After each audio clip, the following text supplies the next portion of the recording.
Hey, everybody, what's up? Welcome into the Athletic Fantasy Football Podcast. Thursday leading into week two. Week two kicks off tonight, of course, with the Washington football team led by that beautiful jersey behind Jake. If you're watching us on YouTube, Taylor Heineke and the Washington football team going up against the New York Giants. Michael Beller, Jake Seeley, and Brandon Funston here to talk you through week two rankings and help you get your lineups right. What's going on, guys? Jake, how'd week one treat you? How you feeling about week two as we kick things off here tonight? It's fine. Just ready to keep going. It's not really, nobody cares about my teams. Oh, I care about everything, Jake Seeley. So don't ever say that. Brandon, how you doing going into week two? I have a few losses that are, sticking in my craw, and nothing worse than an 0-1 team when you've had a good week, and you're just staring at that. You need to get that win, to kind of get over that hump. And if you lose in week two and you go 0-2, it's, it feels monumental in terms of obstacles to overcome.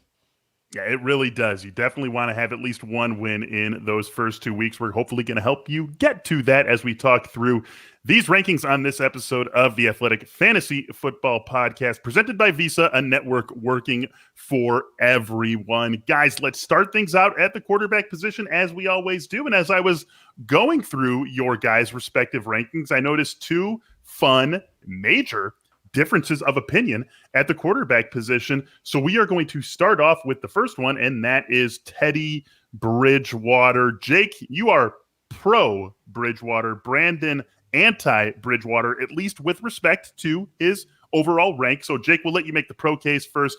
Feeling Bridgewater against the Jaguars this weekend. I mean, it's not so much feeling. Don't put words in your mouth. Don't put words in my mouth. like feeling. What do you got him? QB 14? Yeah, but it's more about who's behind him. That's really what it comes down to. It comes down to Teddy Bridgewater. Somebody asked in, I don't know, it was either waivers or rankings this week. They said, should I pick up Goff, Teddy, or Tyrod? And, Darnold, Teddy, or Tyrod. And I said, pick up Darnold because he's got the ceiling because the other two are the same. Like, you're going to go out there and give you mid QB2 every single week because that's who they are. But that's what we just saw in week one for Teddy, who also was facing a tougher defense that he's facing by miles this week. Yep. And it really comes down to there's just a lot of streaming options that have bad matchups this week. That's really what it comes down to. It's just a lot of bad matchups on the slate for potential streamers. So if I'm going for one, I'm going against Jacksonville anytime I could pick them, even if this is a run-heavy team. It's just I know that Teddy's probably going to finish right around 14 or 15, and that's what it comes down to. Yeah, well, I have him at 21. It's not like if you play in a two-quarterback league you hate him. that you're just not starting. I hate him. You kind of hate him. I just, I see a game manager, Teddy Bridgewater, a team that lost Jerry Jeudy, and a defense that Houston afforded 41 touches to their backfield last week, and this is Denver already coming in. We know that they can win with defense and running, and that's probably the mode that they would like to win with. So and yet, where did Tyrod finish?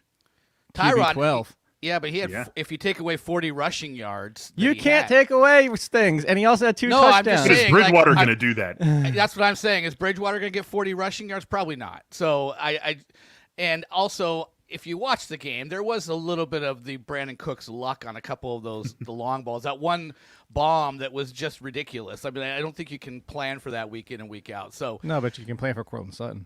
I'm smoothing off I'm smoothing the edges off of that a little bit and rounding that down to a classic Teddy Bridgewater game manager win. Burying him down at QB 21. We are actually going to talk about Courtland Sutton when we get into the wide receivers. So Jake, just a little bit more bullish here. You guys are making more sort of the bull and bear arguments of the same tree of where you think Bridgewater belongs, just one at the positive end and one more at the negative end, but it's that same range of outcomes you guys have him falling in. And I wonder if that's going to be the case also for Jameis Winston, where we find Brandon now as Mr. Positive and Jake in his more familiar Mr. Negative role on Jameis. Brandon, take this away. You are buying into what you saw last week against the Packers?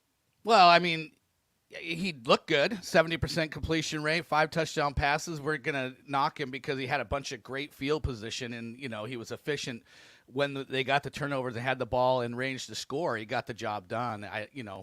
I would expect it wouldn't be quite the same narrative this time. He's going to have a little bit more full field situations, but Yeah, I like the way Winston looked. I like that he ran for 37 yards. Mm-hmm. You know, we kind of forget about that, but I think, you know, you go back and look when he was a starter, he had those kind of starts, you know, where he would throw out 30 or 40 rushing yards, weren't completely uncommon. So there's a little bit of rushing upside as well. But, you know, I just think that he's in a position with Sean Payton to where, you know, we're going to get the best of Jameis is sort of looking like right now. So I don't hate the matchup against Carolina. I didn't rank him as a QB1, but it's kind of the same deal where, like, if you're in a 2 QB league, I think he's a very good second quarterback.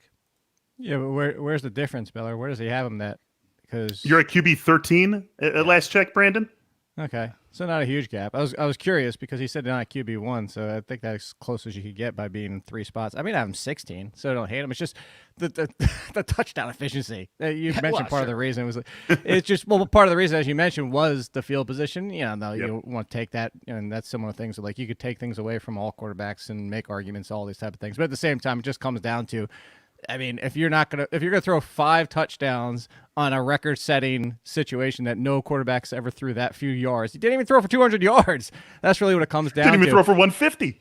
Exactly. It's a record. And it's not that I don't think Jameis is better. And it's funny because I'm getting attacked in the comments of being like, this is your guy. Why are you telling me to sell him?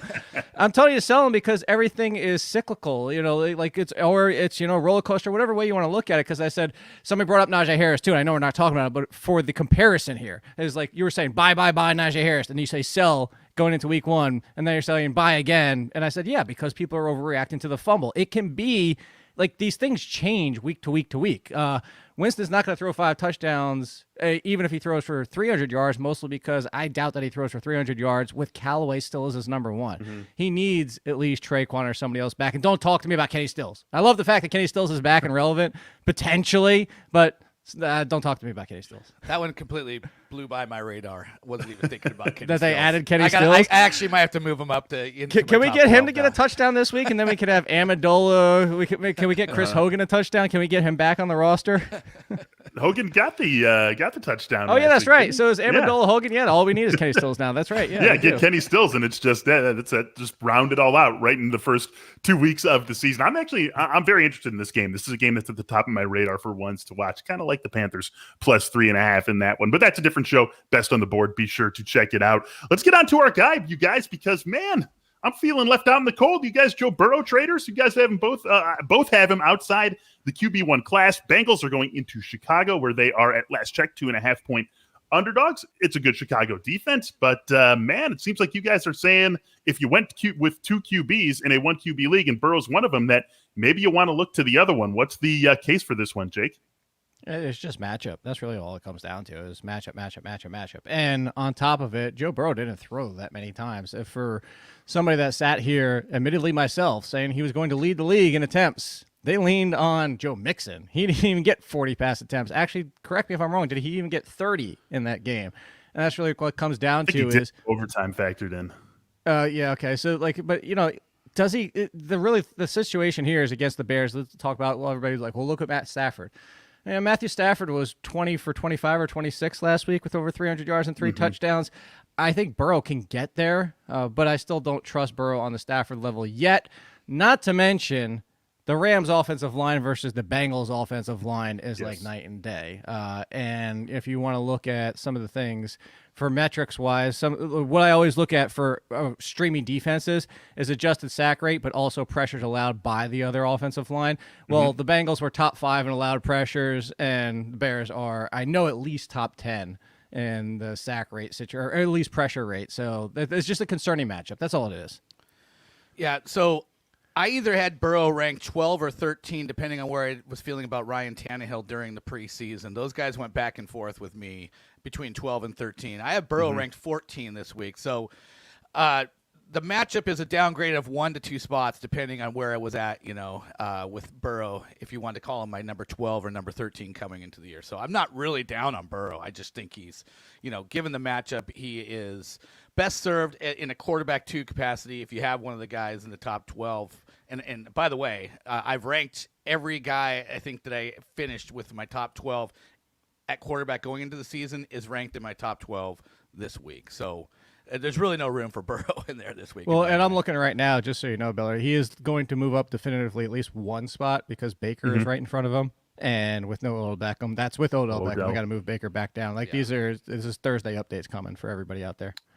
Yeah, and this is also one of the lowest totals on the board this week with Bears and Bengals. I believe the lowest total is the game tonight with the Giants and Washington getting together. That's at 40.5 according to BetMGM. Which, man, I mean, that's not a lot of points. That is not a lot of points. Still taking the under. I'm still taking it. Bears and Bengals 17-6 tonight.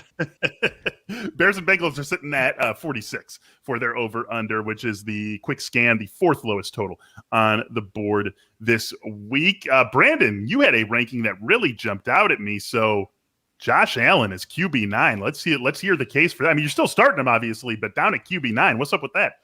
Well, it's a vast improvement from where he finished last week at QB 20. So, look, again, I ranked all of my top 12 preseason quarterbacks in my top 12, and I ranked Josh Allen 9th. And if you have Josh Allen, you're playing him.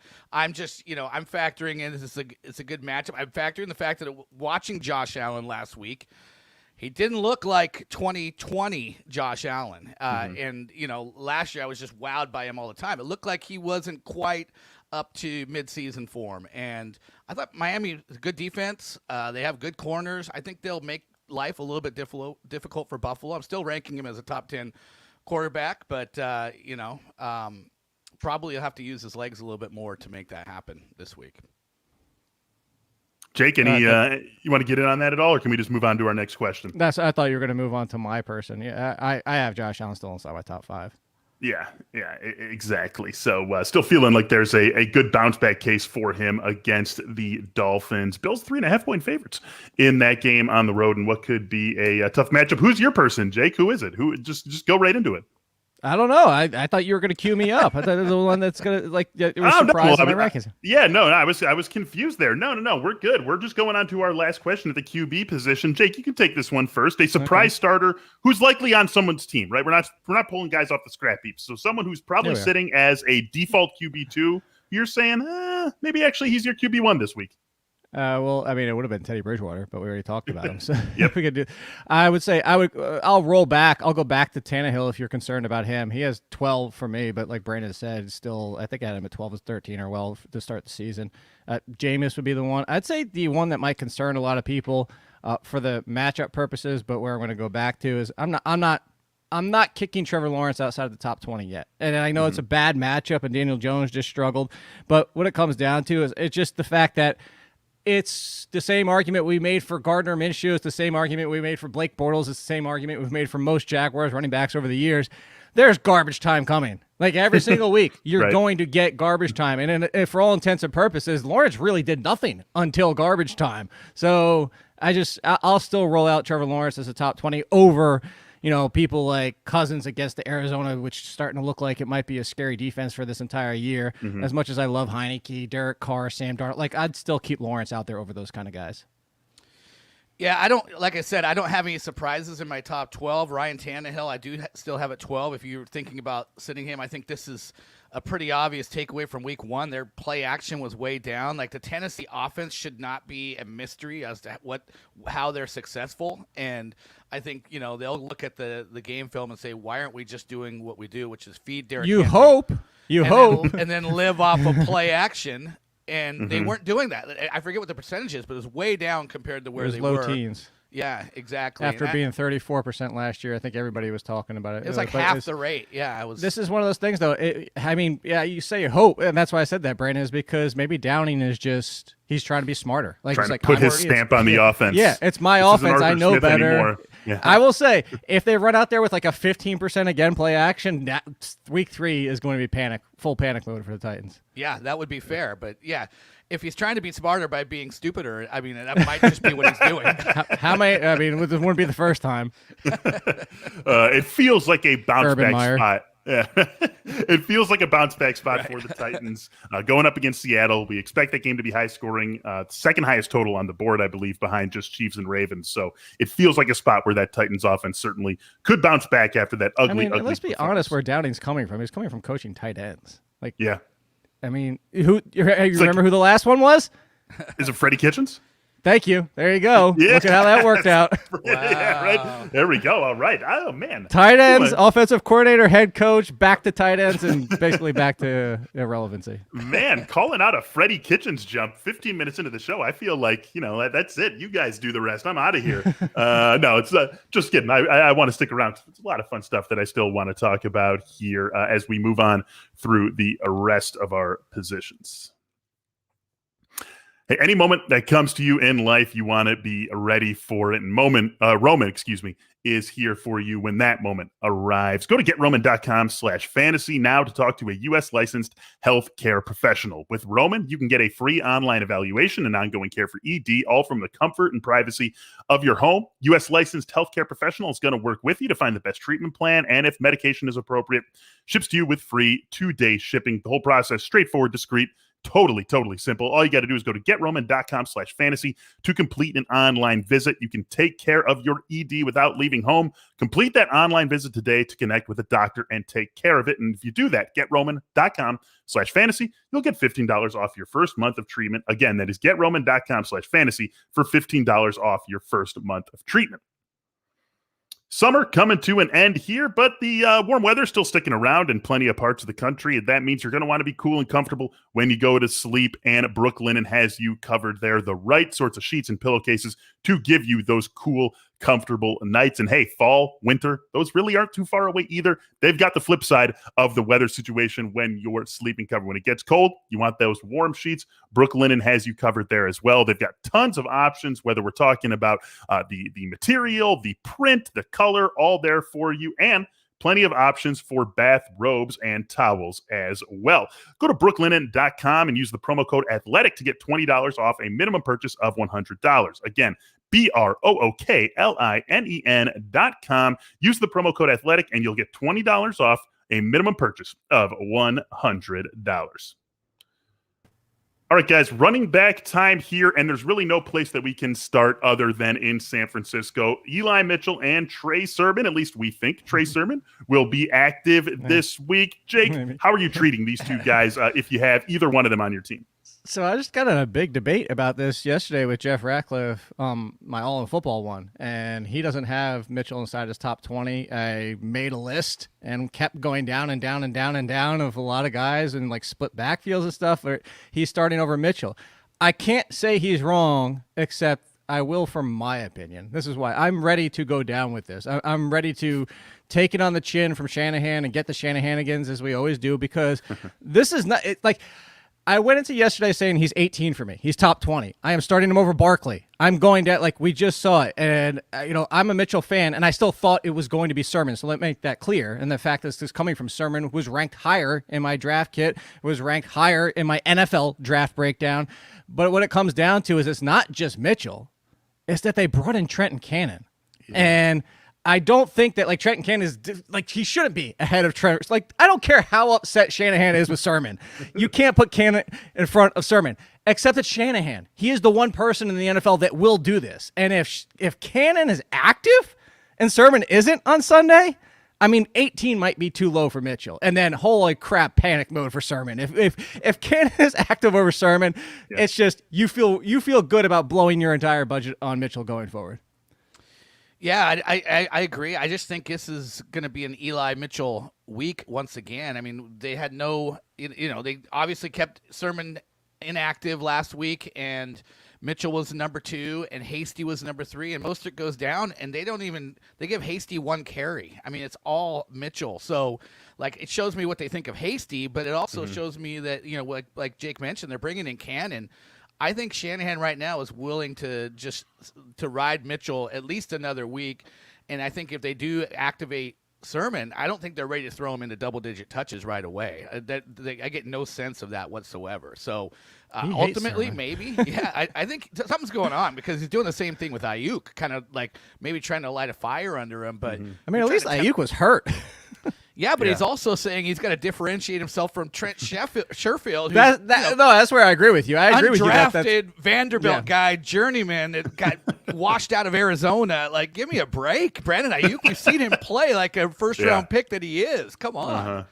Yeah, that one is making all of us scratch our heads. At least you can. We're making you can this face. See, you can see the right, yeah. Right. What? You can see even if you disagree with the sermon one, you can at least see the logic behind it. The Ayuk and Sherfield one's like, not so sure about it. Kyle, you know way more about football than I will ever hope to know, but that one just feels a little bit off. And so that's we'll maybe learn a little bit more about this weekend, which will be a fun game. 49ers and Eagles, a big step up in weight class for the Eagles after pounding the Falcons a week ago. And speaking of the Falcons, let's talk about Mike Davis. You guys way down on Mike Davis, both of you at my check last night when I was putting the show sheet together, down at RB29. I mean, Jake. 8. You hate this dude. After 1 week, he was your guy. You were all in Mike Davis, and now you just hate him. But I have to imagine it's got a lot to do with that matchup. Still over consensus. Still Mike Davis. Cordell Patterson got some run in the first half, but got a lot of his run once they were already down 3 scores into the third quarter. It didn't happen until the third quarter. It wasn't that bad at halftime, but it was. Right. I mean, if you were watching the game, it kind of felt like they were already down by 3 scores. But Mike Davis is still the guy, and it's a 100% matchup. I mean, we just saw what happened with Ezekiel Elliott, and make no qualms about it. I like Mike Davis, but I'm not even putting him on the same planet as Ezekiel Elliott. So let's be real about that. That's just what it comes down to. It's just matchup. It's matchup, nothing more. Yeah, same for me as well. It's Ndamukong Suh and Vita Vea and company. And I'm actually heartened by the 15 carries for Mike Davis, considering what happened in that game. So I was worried that we might, legitimately see 10 to 12 as a lot of the beat writers were kind of saying towards the end of preseason, and in a game which they weren't even close, he still got 15 carries. I'll take that as a mini win.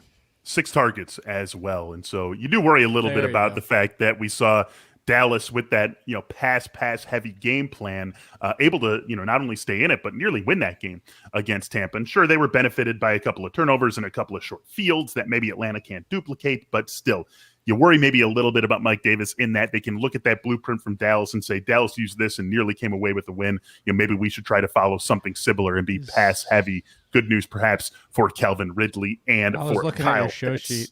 Yeah. Oh, there you go. You just said it. I was seeing if you were going to bring up his name later, but I have a feeling this Kyle Pitts. You're talking about defensive exploitation for Kyle Pitts in this situation? Yeah. Absolutely. Yes, save it, man. We're already scratching the bottom of the barrel whenever we get to the tight end section. Don't throw Kyle Pitts in when we're talking about running backs. All right, let's see if we can do this correctly this week, Brandon. An RB3 who you might want to sit. That means out of your lineup, on the bench, BN next to his name on your provider of choice. An RB3 who you might want to sit this week. Look, I want to sit all RB3s. I want to play. I want to play my RB2s in my fringe flex RB2. spot. That yeah. you want to fringe RB2. Yes, Ben. I would say. I mean, Mike Davis was one. I mean, that was one we brought up. James Robinson. And these aren't going to be too obvious. James Robinson, yeah. James Robinson, or like Mark Ingram, who he had 23 carries. He's not going to get 26. 26 carries. Like, they're not sitting on a lead like that. He might have half of those. You got one that you haven't said yet that was immediately on my list.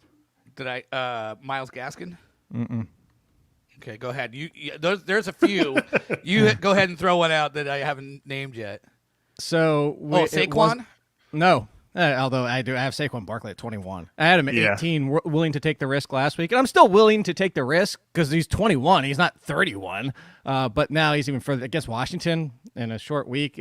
Hell, just Washington and that offensive line. Yeah. No, it's right behind him. And it's because it wasn't. I thought that Tyson Williams lost snaps because he got the helmet got okay, up. So purposely, let's talk about him too. Let's keep going. I was leaving him off because he's on the sheet, and I didn't. I must have been scanning too quick. I didn't even see the sheet. But yes. All good. Let's just talk about him. So, by the way, Ronnie Stanley likely out for this game. I was going to include that as well. Yeah. So that's added to. There's 2 pits. So let's start with Williams. So Williams again. I thought maybe he had a concussion or something because when he got hit really hard, he basically didn't come back into the game in that fourth quarter and in overtime. It was all Latavius Murray. So some of the reports, if you follow some beat reporters, are saying it was potentially because he got blown up in that pass blocking situation where he just got flattened. And they're saying maybe they need more Latavius Murray. Whatever it might be, it's not injury related. So now we already had a Latavius Murray concern. It's the concern we thought might happen going into week 1. Well, let's add to the fact Devontae Freeman was activated today. Yep. Ronnie Stanley goes down.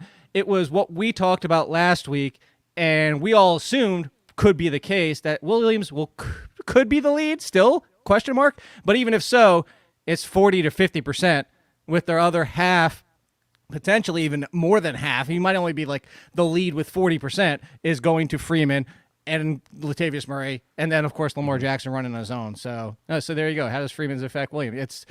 I think call me crazy. I think the Freeman activation is more concerning than the Le'Veon Bell activation because Freeman in the passing game, I'm more concerned about than Le'Veon Bell is at this point of their careers. Yeah, I have Williams at 30 this week. I totally agree. And another thing that I thought may have hurt Williams is the RPO plays. You see the mesh point kind of handoff that was clunky with him and Lamar. I mean, multiple occasions where Tyson's thinking he has the ball, and I think one of them resulted in a fumble. But yeah, it just wasn't smooth, and I was just wondering if maybe they want to take him out for that reason. But I'm just not seeing, that second half was a major red flag for me with Tyson Williams, and that maybe they don't completely trust him yet. And yeah, when you have those veterans in there who've been around the block a little bit, that could be a problem. I agree. It could be a full three-way platoon there with him getting like 40% of the run. Yeah, it definitely would be concerning. Could be a week, even after you were happy with what he gave you last week, where maybe you want to sit him down. All right, guys, we got a new thing for today's episode. Hold on, I'm reaching down if you're watching on YouTube. I've got this sweet hat. We're going to have you both make a 60-second case for a player. So I've got all these names. These are just a bunch of different names. I'm just going to pull them out at random and ask both you guys to make a case for these guys. So you don't know what's coming. You have no idea what's coming. You're both going to make a 60-second case for your guy. Let's say Brandon haven't even used first. This yet, Brandon. I bought a blackboard so I could write something. You need to put that on the schedule because I haven't used it yet. I need a blackboard then. All right, Brandon, you are first. No, Jake, you're first, actually. Jake, Myles Gaskin is your guy to make a case for this week. 60 seconds, go. I don't want to. I'm kind of off on Myles Gaskin just because of what we kind of thought. It's the same thing as Baltimore, 50%, and the other 50% is the other two, being Ahmed and Malcolm Brown. I will say this. Don't worry about Brown. Don't worry about Ahmed. Everybody asking me, like, should I drop this, and this person? The first person I'm looking for when those names are mentioned, those are the ones to go. Because even if Gaskin went down, it'd probably be a split. But I will say, here's the one case you can make for Gaskin. You know his 50% versus Tyson Williams. That's all I can really say. Don't you have him at like RB22? Yeah, and I don't want 23, and I still don't want him there. All right, so there's the 60-second, we'll call it lukewarm case for Myles Gaskin. All right, Brandon, we're mixing them up, and here's your guy. Monday Night Football, Jamal Williams against the Packers. What do you got for us? I like this. Actually, got as much run in the passing game as DeAndre Swift. You can look at this a couple different ways. Either Green Bay comes and rebounds in a dramatic way and they get, and the Lions get trounced. That game narrative worked out very well for Jamal Williams. Okay, so Green Bay's crappy like they showed in week 1, and guess what? They were one of the most friendly run defenses in the league last year, and you got to imagine there's still some issues there if they continue to trend the way they did in week 1. And then we saw Jamal Williams, as Anthony Lynn's been saying all summer long, is going to be firmly in this mix, and sure enough, he was. And DeAndre Swift looked great, and they could have saw DeAndre Swift early in that game and said, you know what, we can ride this guy, we're good. No, Jamal Williams is going to be, 40-45% at minimum is the way this thing's setting up. But the way the Lions are setting up, I think they're going to be throwing an awful lot, and it looks like that helps Jamal Williams just as much as it helps DeAndre Swift. Brandon, totally unfazed by adorable Barkley popping up in Jake's camera there. I don't even have the camera on me right now. I'm in a different window, so I didn't even see Barkley. Different window. I heard you guys laughing. I assumed you were laughing at me for what I was saying. No. I was giving that adorable little pup some love there. Jake, I know you like Jamal Williams as well. You want to throw something on there?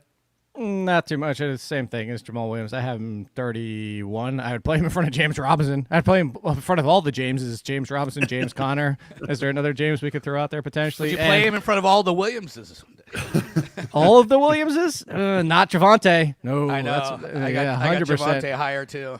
I have Javonte as an RB2 this week. Another useful week potentially for both of those Denver running backs with that team land 6 against a Jaguars defense that looked hapless a week ago. What about Chase Edmonds? You guys going up against the Minnesota Vikings, Cardinals favorite at home, 3.5-point favorites. Jake, you're sitting James Conner. I assume you're starting Chase Edmonds. No. He's in the low 20s. Edmonds over Connor, but they're very close, and it's the same thing. You said all preseason is the same low thing. 20s, you're probably starting. Hopefully you're not. Hey, put it this way. I'm not, and anybody listen to me isn't because you didn't draft him at his cost. It was too high. That's the problem. So you don't have to start him if you listen to me. So there when you you're go. saying low 20s, do you mean like 21, 22? Or No. Yeah. Low, like 28. So, yeah. Like I would say that I would call that high 20s personally. No, low 20s because you start at 1. I always say just inside my top 30. That's the way to avoid any confusion. Where is he for you, Brandon, and are you playing him? Right in the mid-20s. I'd play him because, at least mid-20s like 23 or mid-20s like 27? No, I'm just doing that as a joke, bro.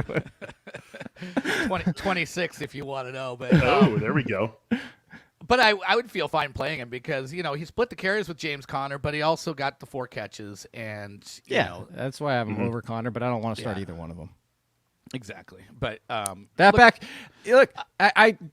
said this in either the waiver or the rankings column, is Kenyon Drake and Chase Edmonds are essentially the same because James Conner and Josh Jacobs are now essentially the same. Those backfields are 50-50 splits. One's the goal line guy, one's the pass catcher. They're the same backfields. Yeah, it's definitely feeling that way. At least with Arizona, you've got reason to believe that you have a high-scoring team almost and potentially take the almost out just every single time that they take the field. So potentially a lot of opportunity for Chase Edmonds and for James Conner. Last running back question before we move on to wide receivers. Brandy, you take this one first. An RB3 that you want to get into your lineup. Someone you're looking to start this week who's on that start-sit fringe. I would say I think Nyheim Hines is an RB3 that you could start. I mean, Carson Wentz threw 15 times to his running backs last week, and Nyheim even had 9 carries. I could see them wanting to, use a dump pass to Nyheim against the Rams, that difficult front with Aaron Donald and company. So, Nyheim Hines was one of those guys that was an uneven producer last year, but finished as an RB2.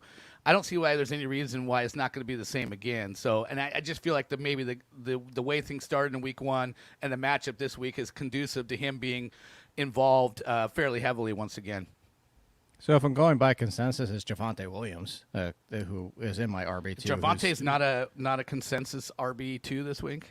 No, he's an RB3 consensus. Wow. Actually, by quite a bit. He's at 29, so there you go. That's really ridiculous. Yeah. So if you don't, I just threw him out there just to say that. And if you don't want to go that route, I will give you another one, and I'll say, I don't want to ever start a backup. But if I'm going to start a backup and risk it, even as bad as things went in week 1, A.J. Dillon against the Lions. If you're taking that shot down, put it this way. I like the Nyheim Hines call. He's James White, same thing. Those guys are really good. But if I'm going to take a shot down here, Singletary, if Zach Moss is active, James Conner, I'm hoping for a touchdown. Well, you know who I think might have a better shot at a touchdown? A.J. Dillon versus the Lions. Yeah, that's one of a handful of games that could really get away. We got that one. We've got Buccaneers, Falcons, and we've got Browns, Texans, 3 double-digit favorites on the board this week. And hey, speaking of those Cleveland Browns, let's kick off our wide receiver talk with Jarvis Landry. Jake, how much of this is about the matchup? How much of it is about Cleveland's offense? How much of it is about Odell being out? All of it. it's all of the above. Like we'd have the numbers with Landry, with and without Odell Beckham. That's just that you could start with and end with if you really wanted to. But on top of it, he's facing Houston. On top of it, you look at last week and people are talking about Anthony Schwartz, who was out there behind the tight ends and snaps. Let's not get overly excited just too quick. Donovan Peoples-Jones was still out there for the second most wide receivers, almost doubled up Schwartz. So I'm not chasing Peoples-Jones. I'm not chasing Schwartz. I'm not chasing. If I really want to get desperate at tight end, and I know you're saving it, but here, I'm sorry, but throw out David Njoku maybe because he ran more routes than Austin Hooper did in about the same amount of snaps. But the one consistent here is the backfield and Jarvis Landry. Those are the only 3 things, and I say 3 because you can trust both running backs. Those are the only 3 things you can trust in this offense. And Jarvis Landry, I think I have as a top 24. Yeah, 23. That's not, and that's great. I think a lot of people still might have Odell Beckham in their ranks because that's 9 above consensus. That's way too low. Yeah, I think I'm 27 or 26 on him as well. So you hate him. All of the above. I love Jarvis. I've been preaching Jarvis Landry for 3 years now. I was joking about your ranking. But yeah, he scored 7 of his last 8 games now too, and those are all of those are Beckham. Yeah, I was gonna say, how many of those did Beckham play? None of them. None of them. Exactly. Yeah. So just double it down on your point there. Hey, speaking of doubling down, that's exactly the phrasing I have for our next one. We're going to the other corner of Ohio, doubling down on your Jamar Chase doubt against the Bears. I will say, though, wide receiver 29 at my last check of your rankings, so you're starting him, but I imagine that's pretty comfortably below the consensus after he went 5-101 and a touchdown. Yeah, we're going to have to do something with you and Jamar Chase. What's the case for him being just inside the top 30 rather than more closer to wide receiver 20? Well, it's kind of like what we talked about with Joe Burrow. It's a tough matchup. He didn't throw a ton. He's not. He's going to be on the radar of the Bears for sure. And I just think, look, I'm not hating on Jamar Chase. If you have him, you're playing him. I mean, I think after that week 1, he looked great. So, but it could just as easily this week be Higgins or Tyler Boyd. Tyler Boyd has a nice matchup this week. I think we'll see a little bit more out of him as well. But I'm kind of lowering the ceiling in general in the Bengals passing game this week compared to what they had against the Vikings last week. That's really what it comes down to. Anything to say, Jake, or can I just go to the next thing? I think I just want to go to the next thing because it's a fun one. Wide receiver 3, who you definitely want to start. Yes, get him in the lineup. Who you got here, Jake? Going another one by consensus here. I'll give you 2 on this one because I'm shocked at the second one. It's on the same game. Cortland Sutton, no concerns after week 1. I've talked about this many times. The Giants secondary is really good. The Giants duo of corners is arguably top 5. If at the worst, they're at least top 10. But the one thing they struggle with, because they are very man-contested, strong corners, if you saw the game, Melvin Gordon ran away from them. That's all you need to know about how you exploit that secondary is with speed, and that's why Jerry Jeudy destroyed them. He had them chasing him all over the field. Cortland Sutton's in a much better matchup this week. And on the flip side of the ball, DJ Chark, air yards, Trevor Lawrence loves him immediately. We had concerns because he didn't get any connection with him in that game or in the preseason, and immediately is looking to him as much as Marvin Jones. But here's the best part about it. Almost twice as many air yards as everybody else on that team. And the biggest concern, Laviska Shenault, like 3 or 4 air yards. Marvin Jones is like at 10, and then Chark was like 13 or 14. So I'll start both of those wide receivers in that game, even though Chark has the bad matchup. Sure. Okay, so I'm looking frantically trying to pull up the ADP to make sure he qualifies as a wide receiver 3. The rankings. I have my rankings up, so you can throw them out. I'm just looking at the industry rankings, and he's wide receiver 36. Ridiculous. It's Mike Williams. I will rank him. How'd I know? How did I know? 36. I was actually going to put 28. him as a dedicated topic, but I just had a feeling that he was going to make it in. I don't know what you're looking section. at, but the ranking overall that it's in my table says 28, Brandon. So he's still a wide receiver 3, though. Yeah, exactly. Well, I'm looking at PPR. Also, just I'm looking at he's PPR probably on Pros. On a lot of teams that he's on, he's still probably your like 4th receiver. I mean, we're just into week 2. Yeah. Like most people where they drafted him, they probably have 3 guys who, they are above him by absolutely, because nobody's taking him as that because nobody had the fact that he wouldn't keep throwing himself into the ground and getting hurt. So first of all, it's 12 targets, career high. We heard he was in the Mike Thomas role, and you know what? Go look at all of those targets. Most of them were less than 10 yards from the line of scrimmage. His average depth of target was 10. His last 3 years have all been over 15. So that was very encouraging that he did look like he was running the Michael Thomas role. And he stopped listening to Drowning Pool. Yeah. And he actually had a anybody couple get drops. That reference? The drowning pool? Let the bodies hit the floor. Let the bodies hit the floor. That's back to junior high or maybe early high school. I can't remember when that one came out. I don't think you were that old. Yeah. 37. That. What up? Yeah. But then Dallas. And Dallas is a secondary you can pick on, especially when no DeMarcus Lawrence. Yeah, DeMarcus Lawrence hunting down the quarterback. So are you gonna cut out my drowning pool? No, I'm leaving that for sure. Are you kidding me? Anything in that range. Before you go to the hat, real quick, Corey King, absolutely trade Callaway for Marvin Jones. 1,000%. Do it. Oh yeah, it's a question we got here that you didn't have to throw it up. I was taking care of it for you, so you can. I know, but into the hat. we want our viewers to also see their name in lights. So Corey King, we're saying yes, trade Callaway for Marvin. I assume that's unanimous. You're on that too, Brandon. What was it? Callaway for who? Marvin Jones. Yes. You know that. Yeah, I know, but we just like to put it out there. Okay, next up was supposed to be Cortland Sutton, but Jake doesn't read my carefully crafted show sheet, so we can scoot right past that. I was trying to condense the show for you. Yeah, that was intentional. Jake's done a good job. All right, of that whatever. So far. Here we go. We're mixing up That some one was wide actually receiver names intentional. again. These are random. You guys don't know who you're getting. Brandon, let's give you this guy. Yes, we usually stay away from Thursday night, but I wanted to talk about this guy, or at least give us the opportunity to talk about this guy. So I'm happy I picked him out. Sterling Shepard playing tonight against Washington. Make the case for him, Brandon.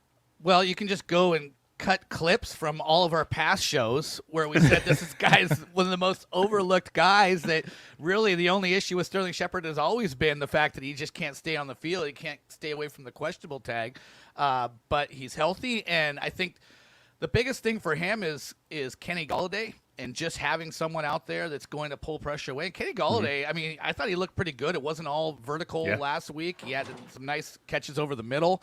I think that's just going to work out well for him to play off of Kenny Galladay's presence there in that offense. So yeah, and maybe with that pass rush, it might be the quick hitter to Sterling Shepard kind of a day, but I don't even think it matters. I just think week in and week out, this is a guy that's probably looking at 7 to 9 targets. Said 60 seconds. I don't think I was there. I was just trying to fill time. I probably only at like 45 at this point. Jake, let's hear yours. Ahead, Jake. Actually, yeah, I'm an idiot. I gotta give you one. I'm getting used to. We're working out the kinks of this great new segment that I came up with last night. AJ Green. Here we go. All right, here's our guy. Okay, I don't know how strong a case you want to make for him, but I'm going to make you make one anyways. It's the second lowest total on the board is between the Patriots and the Jets. We know we're starting Corey Davis, but what about on the other side, Jacoby Myers? It'll be another. Why do you keep giving me these math guys? Because that's some people are going to have to make this decision. And I want to hear you make the case. That's certainly fair. So I won't even take 60 seconds. I'll take 16 at most. So he is the Patriots version of Sterling Shepard. That's all you need to know. It's like he's this first check down option. Aguilar has the bigger upside downfield, but Jacoby Myers. I'm actually trying to get to 16 seconds. I'm watching. Jacoby Myers is just discount Sterling Shepard. 16 there. Boom. All right, let's move on to Robby Anderson, who some people are concerned about after just one catch. He made it count, a 57-yard touchdown, but one catch in that game, fewer targets than Terrace Marshall. Jake, are you among those concerned about Robby Anderson against the Saints this week? No, because he's one of my sleepers in the column this week, as Robby Anderson was first up there. I said don't worry too much about week one because they were both DJ Moore and Anderson were on the field for 82.5% of the snaps. Next closest was Ian Thomas. Terrace Marshall is down at 52.4. So they're still the top two. It's still just a game where, they didn't need to force. Sam Darnold, kudos, didn't force the ball where it didn't need to be forced to. He took what was available to him. And, the Saints did surprisingly well in week one. Let's be honest about that game. Whether we want to joke about Rodgers or whatever, it went sideways from the moment that ball was snapped, and then after that, the Saints have still no Marshawn Lattimore. That secondary is still exploitable even with Lattimore. So Robby Anderson, I'm keeping in my lineups. And you were saved by the time. That's the good thing. Robby Anderson's got a really nice floor. Yeah. Brandon. Yeah, I'll be watching Robby Anderson closely because, of course, this will be the narrative is that, Sam Darnold, he was always the deep threat with the Jets.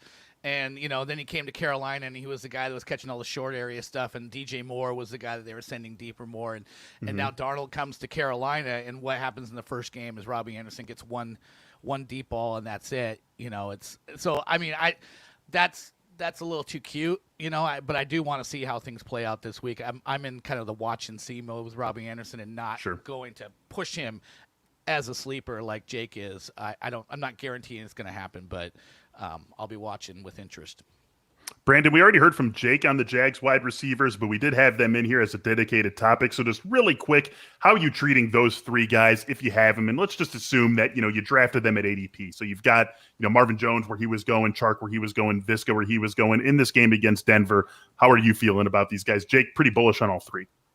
Yeah, I'm ranking them all together, and if you look at their target share and all that, they basically were all together. And I think you have to give the nod to Chark and Jones because they're the guys who scored, and you can kind of go week in and week out. You're going to give them the better odds of finding the end zone. So Laviska will be my number 3, but he won't be that far behind. And there'll be games like he had 9 yards on a rushing carry. I mean, there'll be games where he probably has a couple of those, and that'll help chip in. But I just think the touchdown upside gives Chark and Jones a little bit of the edge. All right, let's wrap up wide receivers with a wide receiver 3 that you are not feeling good about this weekend. Who you got here, Jake? Well, actually, I'm kind of looking. I'm gonna, unlike Brandon, I'm actually gonna look at the real rankings. No, I'm just kidding. I'm trying to say who's. I was gonna throw shade. I don't understand. I'm looking for my biggest minus versus. So let's see. Chenault. No, because you say here. I'll give you that's a good one because. I can like all of them, but I have Chenault down at 43. He is consensus 37, so he's one spot out of being it. But it's the biggest. That's fine. Everybody from 25 to 45, he's got the biggest negative of all those guys. And it really just comes down to snap opportunities, which was the concern that I had for the Jaguars going into the season, was that Chenault just isn't out there unless it's 3 wide. He did have some 2 wide, but it's like Mecole Hardman. It's, I need to see you out there for more 2 wide. Chark immediately came in. It was what we had thought he could be, but didn't know because of the preseason. So I have him behind our boy Marvin Jones, Galladay, Will Fuller in his first game back. I don't know why people still have him in the 60s. I get it that, it's Will Fuller. We haven't seen him yet, but it's still Will Fuller. Right. Shepard, Marquise Brown, Tyler Boyd. So he's down in like I said, the mid-40s for me. I will say Corey Davis. Man, I have him at wide receiver 38 this week. Like, I'm just thinking Bill Belichick looking at the Jets. Like, it's Corey Davis. Who else is he concerned about? Like, and Belichick owns the Jets anyways, but like, if I'm looking at anybody that I don't want to have scheme against my best player, it's probably Bill Belichick. And I just think that defense is legit, and they'll figure out a way to make sure that Corey Davis doesn't score 2 touchdowns and do what he did. I think Crowder is sneaky if he's active. If he's active, yeah, but I think they're willing to. I think they're willing to, take the paper cuts from Jamison Crowder over the, the big plays from Corey Davis. No, that's what I mean. I could see Crowder getting 10 targets in this game if he's active. Right. Brandon, that's an aggressive sit. Obviously, people I think are thinking of Corey Davis as just a plug and play. So give us some names just above him on your rankings, guys who you would play ahead of him if you have both of them. Let me see here. I have Kenny Galladay ahead of him. I have Devontae Smith ahead of him, Chase Claypool. I have Brandon Cooks at 37. He's another guy I could have thrown out there as a man, so, getting aggressive. I do have Robby Anderson at 36, so I have Robby Anderson slightly ahead of him as well. Zach Pascal? I don't have Pascal that high. I watched that entire game last week. He was benefited from a couple short area crossing routes for touchdowns, but I just more ODU when I can. I don't want any stake in the I don't get a lot of ODU in the NFL. I gotta take it when I can. Gotta take it. There are 4 players. Oh, it's Pascal. 4. Well, who are the other 2? Count? Did Fulgham get picked up by Fulgham, somebody? of course. Yeah, I was gonna say one of them is on practice squad. So Fulgham and then Zimenez for the Giants. Look at that. Look at ODU putting 4 guys in to the NFL. That's not bad. That certainly isn't bad, but aggressive sits from you, Brandon. What happened week 1 of the college football season? They got obliterated, so yeah. I shockingly missed ODU's first game of the college football season. But I'll try to catch him. I'll try to catch him at some point. You don't waste your time. I was just trying to be nice. There's a 0% chance that I see any ODU college football. Watch the school I went to for at least 1 year. Watch Liberty. Watch Malik Wilson. They're the quarterback. Hey man, talking to a college basketball guy here in Liberty. What a program they've built over the last couple of seasons. We're getting a little bit off topic. We still we got this great tight end position to discuss. I'm trying to avoid it. Fight Camp brings boxing and kickboxing gyms right to your home with full-body workouts that you'll actually look forward to doing, believe that or not, and a freestanding punching bag that can take your hardest hits. It's made for beginners all the way up to experienced boxers. Really doesn't matter your ability, your experience, whatever it is, Fight Camp is there for you. It's got several different paths that you can follow. They'll teach you the skills along the way, and then you put those skills to work in the workouts to reinforce your new learnings. And there's new content being released weekly to help you stay fresh and cover a wide range of activities. Comes with all the gear you need as well. You can pay for your fight camp over 24 months for less than the cost of a boxing gym and get it right away. Plus, Fight Camp offers free shipping and a 30-day money-back guarantee. Just go to fightcamp.com/athletic. Again, to get that free shipping, to get that 30-day money-back guarantee, go to joinfightcamp.com/athletic. And finally, here on the ad front, we've got a word from BlockFi. Interested in buying Bitcoin but don't know where to start? BlockFi has the world's first Bitcoin rewards card, so now you can earn Bitcoin the easiest way possible with every qualifying purchase. Grow your Bitcoin portfolio when you buy groceries, pay bills, fill up at the gas tank, whatever it might be. You earn 1.5% back in Bitcoin on all qualifying purchases and no reward limits, plus no annual fee, no foreign transaction fee, just Bitcoin earned on every single qualifying purchase. Right now, our listeners can get a bonus of $25 in crypto after you make your first purchase with the credit card when you sign up at blockfi.com/fantasy. Again, a 25% or $25 bonus, in crypto deposited right into your account after you make your first purchase. You have to use our URL, that is blockfi.com/fantasy. Not all are eligible. Geographic, regulatory, and underwriting restrictions apply. Fees and terms are subject to change. Additional terms of service at blockfi.com. BlockFi is a financial technology company. All right, guys, last thing I want to talk about here is the tight end position. And Jake, I mean, come on, right there on the screen. Jake has Jared Cook as tight end 11, LOL. Look at this. You're on board. On board with Jared Cook. No, you're not supposed to say his name. You can just say that guy. That guy. That plays out there. TE11 for you, that guy, that tight end for the Chargers. Actually, wait, where do you see tight end 11? I'm looking right now. I'm tight end 13. Either way, he's Either way, same startable, match. Period. Yeah. So it really comes down to, I thought we talked about him last week too, and I refused to say his name last week. I was on him week 1. I'm on him week 2, mostly because at this point, nobody's on him. Nobody wants him anymore. Finally, everybody's woken up, but this is the same thing that happened. I'm going to make a comparison. It's the same thing that happened for Amari Cooper for years. I never wanted or drafted or had Amari Cooper, and everybody was just, oh, Amari Cooper, wide receiver 1. And it was the roller coaster that you got from Amari Cooper every single season. Nobody wanted him. Finally, he goes to Dak, and he becomes a value. And now all of a sudden, I have Amari Cooper and that's what happened here. It really comes down to, everybody was like, oh, it's going to be Darnold Parham, or it's going to be the rookie McKitty. It's like, no. They signed this guy. I still won't say his name. They brought him in there. It's still Justin Herbert in this offense as the number 3 option. One of the better touchdown gambles you could find at tight end. And if you're at tight end, what are you trying to do? You're trying to chase touchdowns. And I will tell you, versus chasing the touchdowns of Robert Tonyan, at least he's more involved in the passing game. Brandon, I'm going to go right to the one guy I wanted to talk about with you because we've got the same sort of thing, something I just had a little chuckle at when I saw him in the rankings, the guy you're chasing touchdowns with. Look at this guy. Gerald Everett joins the Seahawks, and suddenly it's like, yeah, throw him in those tight end 1 rankings. Well, what? Well, he was tight end 1 in week 1. So far, so good. What? You're going to tell me he only had 2 catches for 20 yards to go with that touchdown? Sure, that's fine. Actually, I dropped him down to 15. I sent you early rankings yesterday. I told you I was still tweaking them. I had moved up a couple other tight ends. So he's tight end 15. Look, I'll give him a decent chance to 19. Make a play or 2 in every game. You don't love the usage. You don't love the targets, the 2 targets, and that Will Dissly. I don't love the snaps. Yeah, exactly. So I just think there's a chance with him, with Russell Wilson's efficiency, to have 1 to 2 big plays every game. And especially, I will say that genuine curious question here for you. Not trying to make a joke. Both of you. I'm curious, you too, Beller, on this one.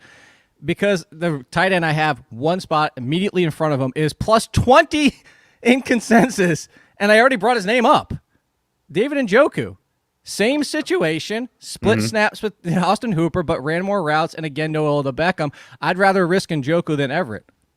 No, I kind of am with you. I don't have Njoku ahead of Everett yet, but he was one of those guys I was like, why are we not ranking Njoku? Because you do like the initial setting of like the consensus ranking, and I had to go add Njoku to my list. I'm like, where is he on this list? And I started moving him up, and I'm like, well, I probably should move him up higher. Keep up and up keep and going up. and keep going. I watched a lot of that game, and he was very active. Very active. Definitely seemed like it was Njoku's our fix for Odell being out. Yeah, definitely felt that way. One big play down the field that you could very easily have seen Odell making, and something that goes in favor for all of these guys. First of all, Jared Cook and Gerald Everett are playing in the two of the three highest total games of the week. The highest is Ravens and Chiefs. That sits at 56 right now on BetMGM. Then you've got the Cowboys and Chargers at 55.5, and you've got the Seahawks and Titans down at 54. And then for Njoku, his team's the biggest favorite on the board this week. Are they the biggest favorite? Yeah, they are a half-point more. The Buccaneers are 12-point favorites. The Browns are 12.5-point favorites against the Texans. So suggests good implied team totals for all three of those. What's the line on Washington football tonight? Want to guess? My guess would be 4.5. It's 3.5. Oh, so there you go. You know where I'm headed. I was curious if a team that's ever won by 16 the week before has ever been like a 12. Houston's like a 12-point underdog after 12.5, yeah. After That's a a good 16-point win. It's like, when's that ever like happened Elias before? Sports Brew to help you out with that Yeah, one. go to That's check a out deep sports, dig. check out sportoddshistory.com. Maybe that will What's help the spread you if it's Jacksonville? My God. Oh, Siri. I mean, we're gonna get to find that out, I think, sooner rather than later for sure. And while we've been talking all these jokes about ODU and everything, be sure to check out Andy Staples and Friends, our college football flagship show here at The Athletic. College football week 3 kicks off tonight, and they'll have you covered all the way through. They've got a great Saturday wrap-up show that takes a look at everything right when that last game ends, so be sure to check that out. A great college football show. Andy Staples and Friends. It's going to do it, you guys, for this show, the Athletic Fantasy Football Podcast. Through Monday, if you are not a subscriber, you can still get in the door for 50% off. Go to theathletic.com/fantasyfootballpod to do that. For Brandon Funston and Jake Seeley, I am Michael Beller. Good luck in your Week 2 matchups. Good luck getting those lineups set starting tonight. Let's all go out there and get some W's here this weekend.